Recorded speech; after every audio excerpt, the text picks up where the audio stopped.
Assalamualaikum warahmatullahi wabarakatuh. Waalaikumsalam Waalaikumsalam warahmatullahi warahmatullahi wabarakatuh. Alhamdulillahirrahmanirrahim. Wassalatu wassalamu ala asyrafil anbiya'i wal mursalin wa ala alihi wa ashabihi ajma'in. Anak-anakku yang berbahagia, yang saya hormati, pada kesempatan pagi hari ini kita bertatap muka kembali untuk melanjutkan pelajaran fikih dari kelanjutan kemarin. Sebelumnya, apa kabar anak-anak sekalian? Baik, Pak. Alhamdulillah sehat, Pak. Ya, semua. Ya. Ya. Untuk yang tidak masuk mungkin ada, lihat absennya masuk semua. Masuk semua, Pak. Masuk semua, Pak. Ya, semua masuk semua. Semua. Tempat duduk dan alat-alat tulis dipersiapkan dengan sebaik-baiknya untuk mengikuti pelajaran yang akan disampaikan pada pagi hari ini. Sudah rapi, kita awali pelajaran pagi hari ini dengan bacaan basmalah. Harapannya semoga mendapatkan ilmu yang bermanfaat. Bismillahirrahmanirrahim. Bismillahirrahmanirrahim. Anak-anakku semua yang berbahagia, untuk materi pada kesempatan hari ini adalah materi perkara yang bisa membatalkan sholat.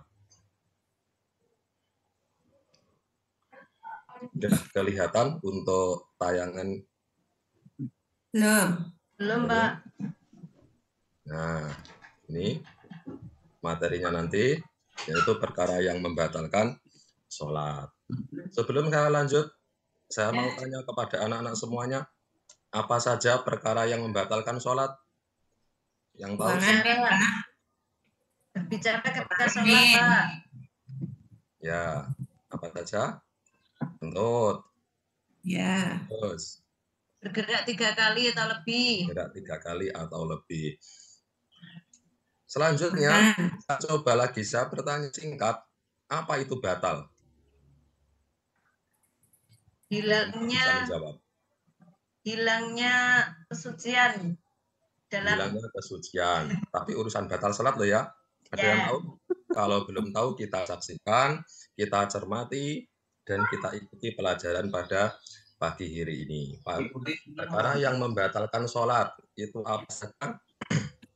Yang pertama,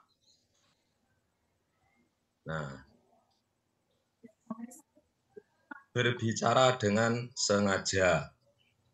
Berbicara dengan sengaja dalam keadaan sholat itu bisa membatalkan sholat. Jadi, untuk bicara itu ketika di luar sholat itu tidak bermasalah ketika nanti kita sudah mengucapkan Allahu Akbar, seperti keterangan yang sebelumnya seputar keterangan sholat, yang di situ diharuskan dalam rukun pertama kali adalah takbiratul ihram, maka orang tersebut sudah diharamkan untuk berbicara. Jadi, ketika nanti dalam sholat kok berbicara dengan sengaja, maka sholatnya menjadi batal. Berbicara yang dimaksud mungkin satu haraf yang bisa memahamkan atau 2 haraf yang tidak bisa memahamkan, itu sudah bisa membatalkan sholat. Misal, ini kita sholat ada yang manggil, Mas, ayo makan, dijawab iya. Ya itu satu haraf saja. Nah, kesengajaan menjawab, maka sholatnya batal. Yang kedua, bergerak dengan banyak. Bergerak dengan banyak. Yang dianggap dengan banyak ini adalah 3 gerakan atau lebih secara berturut-turut. Semisal, tangan, pergerakan kepala, pergerakan kaki, digerakkan bersama, ini menjadi batal sholatnya, atau dari satu anggota badan bergeraknya 3 kali berturut-turut, semisal tangan. Ini 3 kali berturut-turut, ini bisa membatalkan sholat. Berikutnya adalah berhadas. Jadi sebelum saya lanjut ke yang berhadas, yang kedua tadi bergerak dengan banyak, maksudnya 3 gerakan badan bersama atau satu gerakan badan 3 kali berturut-turut. Kemudian membatalkan sholat lagi, yaitu berhadas. Ini karena judulnya membatalkan sholat, ada sedikit perbedaan dengan tadi atau yang kemarin pembahasan berhadas, yang mana syaratnya sholat itu adalah suci dari hadas kecil ataupun hadas besar, juga bersuci dari najis. Nah, ketika dalam melaksanakan sholat, itu mungkin saja dalam keadaan kita sholat, itu terdapat atau hadas yang baru datang. Misal, tengah-tengah sholat, kentut. Otomatis sholatnya batal. Atau mungkin di tengah-tengah sholat terjadi sesuatu yang menyebabkan hadas lagi. Contohnya disentuh orang yang bukan mahramnya dalam keadaan sholat, otomatis sholatnya batal. Lanjut untuk perkara yang membatalkan sholat yang keempat. Ini adalah meninggalkan salah satu rukun dengan sengaja. Meninggalkan salah satu rukun dengan sengaja.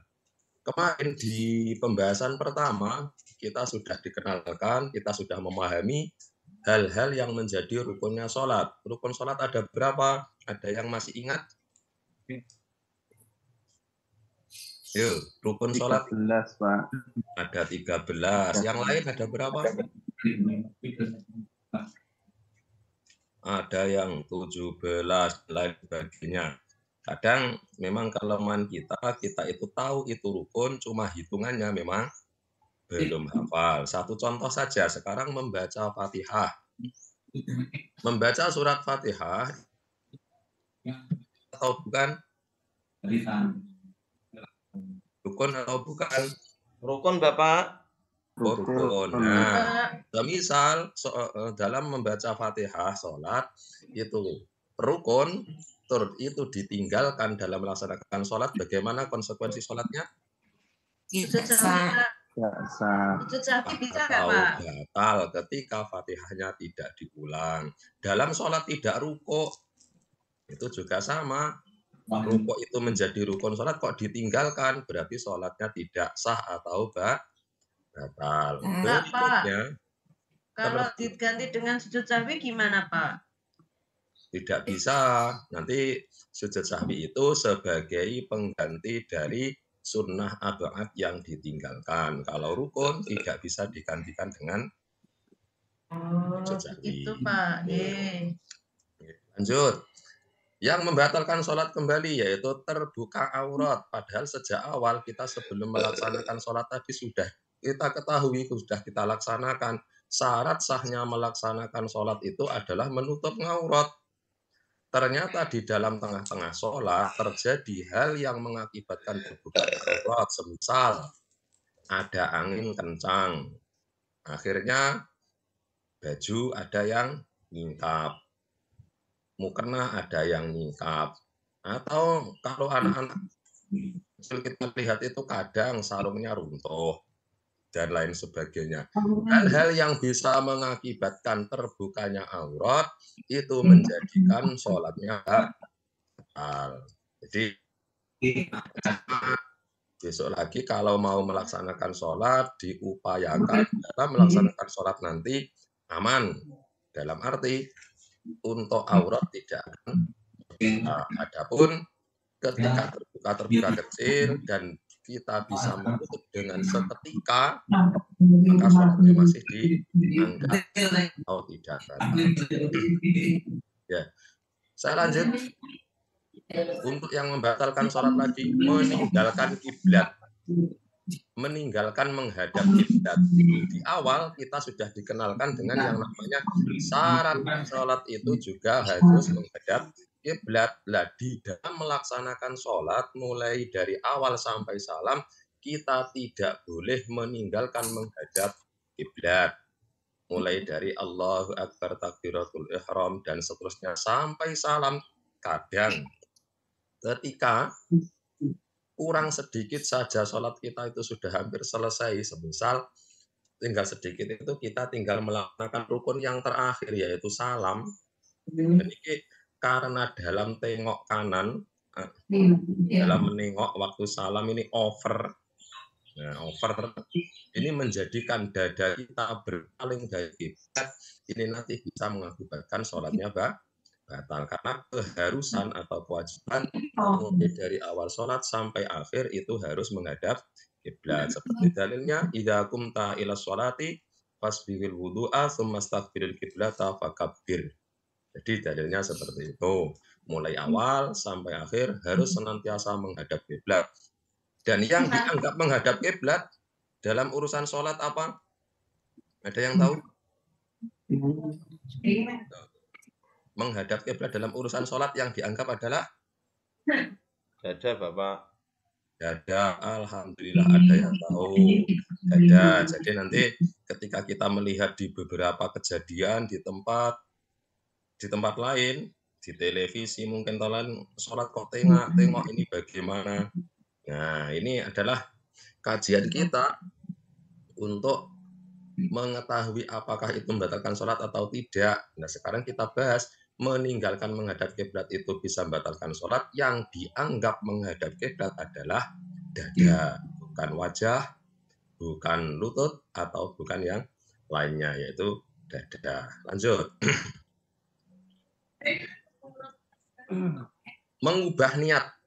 Di tengah-tengah sholat kok ada perubahan niat, semisal ya awalnya usolli fardhu zuhri, berniat sholat zuhur. Di tengah sholat, wah malas, sekarang saya niati olahraga saja.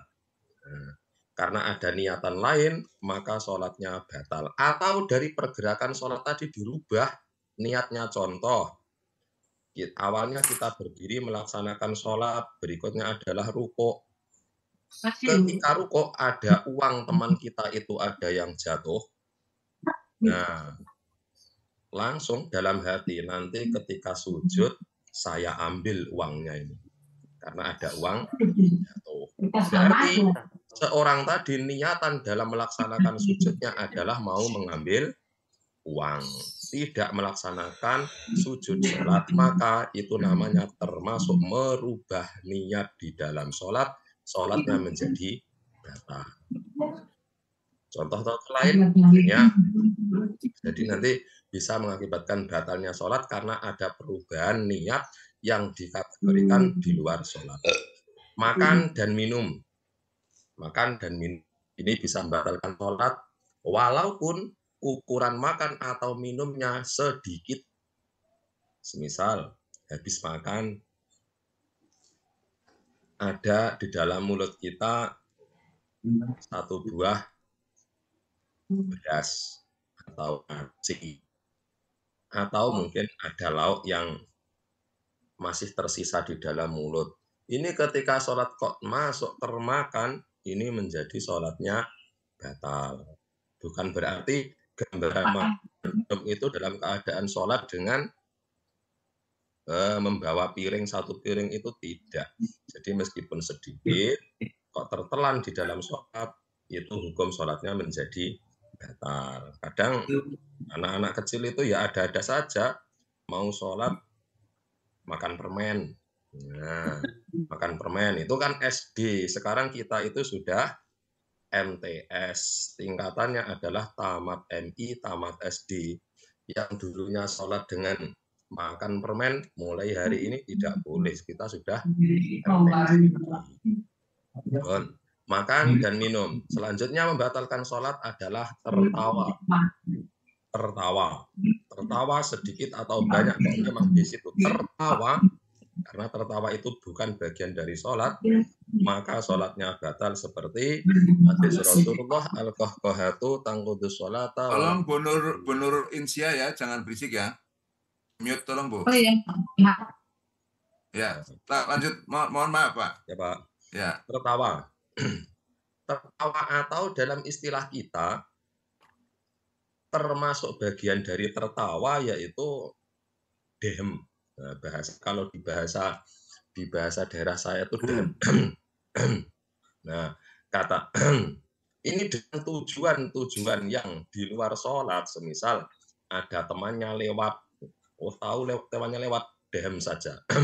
Biar tahu, biar orang-orang itu melihat saya lagi sholat, ini menjadi sholatnya batal. Atau mengeluarkan kata-kata mengeluarkan kata-kata yang seperti di awal tadi adalah berbicara dengan sengaja. Di sini tertawa, ada kemiripan di situ.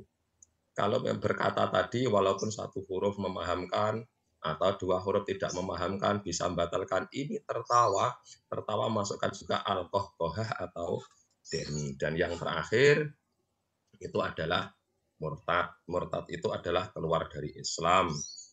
Keluar dari Islam menjadikan orang dinamakan dengan kafir. Kenapa demikian? Dulu sudah dibahas untuk syarat wajibnya sholat ada berapa? Ada yang ingat syarat wajib sholat? Syarat wajib sholat diantaranya adalah beragama Islam.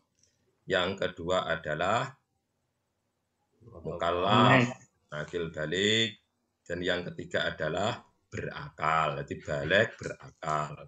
Nah, salah satu di antaranya syarat tadi adalah namanya Islam, itu adalah mengecualikan orang yang belum Islam atau orang kafir. Nah, di dalam sholat, kita harus bertahan mulai dari awal sampai akhir, tidak boleh terjadi kemurtatan. Apa mungkin dalam sholat itu terjadi kemurtatan? Mungkin saja. Maaf Pak, waktunya Pak. Ya Pak. Rudin, ya. Di tengah-tengah sholat semisal kita ragu-ragu dengan adanya Tuhan, adanya Allah, maka itu bisa menjadikan sholat kita batal. Kenapa? Termasuk kategori murtad. Itu tadi perkara yang membatalkan sholat. Konsekuensi ketika kita atau seseorang melakukan perkara yang bisa membatalkan sholat, maka sholatnya adalah batal. Yang pertama, kalau sholatnya batal bagaimana? Wajib mengulangi. Dan seperti yang saya sampaikan di awal tadi, batal itu tidak sah. Apa batal itu? Batal adalah sesuatu yang mengakibatkan ibadah yang dilaksanakan ini bisa terhenti atau tidak boleh dilanjutkan. Itu definisi dari yang namanya batal. Itu untuk penjelasan perkara yang batalkan sholat. Mungkin dari seputar penjelasan ada yang ditanyakan. Coba saya atas kembali. Cukup waktunya Pak. Waktunya cukup Pak. Ya, cukup itu yang kami sampaikan. Semoga benar-benar kita mendapatkan ilmu yang bermanfaat dan kita akhiri pada pelajaran pagi hari ini dengan bacaan hamdalah. Alhamdulillahirabbil alamin. Assalamualaikum warahmatullahi wabarakatuh. Waalaikumsalam warahmatullahi wabarakatuh.